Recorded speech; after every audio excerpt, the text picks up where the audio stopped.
Staying in the Middle East, the Dead Sea is shrinking. Located between Israel and Jordan, it's one of the saltiest bodies of water in the world. It's called dead because it's so high in salt and minerals that plants and fish can't survive in it.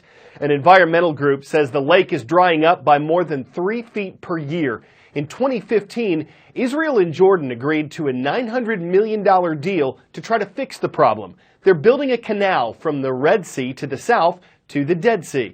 This would allow the countries to pump water into the shrinking lake. The project is estimated to take 3 years, and it's not clear yet if it'll work, but it's an example of how people are trying to fix a problem that people caused.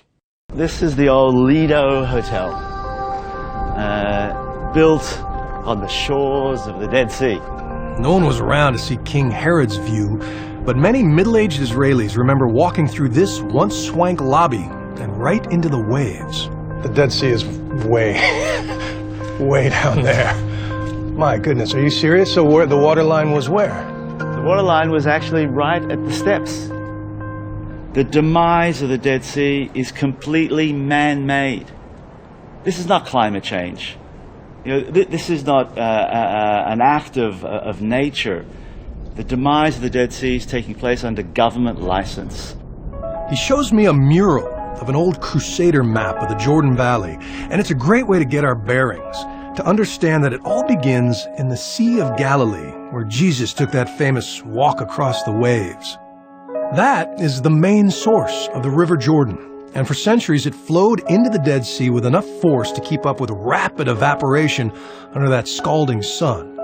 But in the last 50 years, warring neighbors began draining the Jordan. Israel took half of the River Jordan, another quarter from Syria and another quarter from Jordan. So there is no one villain in this man-made disaster. It is a simple equation of too many people and not enough cooperation. As we drive down, down, down below sea level, ears are popping. We see a liquid victim of all that conflict. A lake unlike any other, smooth as blueberry yogurt. Just imagine the elation of ancient travelers seeing it for the first time. Water in the desert. But then they got close and crunched across a bizarro beach of salt, and instead of cool refreshment, found a thick mineral soup that stings the eyes and burns the tongue. No wonder that for centuries the Dead Sea filled visitors with dread. They say that splashing any of the Dead Sea in your face is a sensation not unlike being pepper sprayed. Or salt and pepper sprayed, I suppose.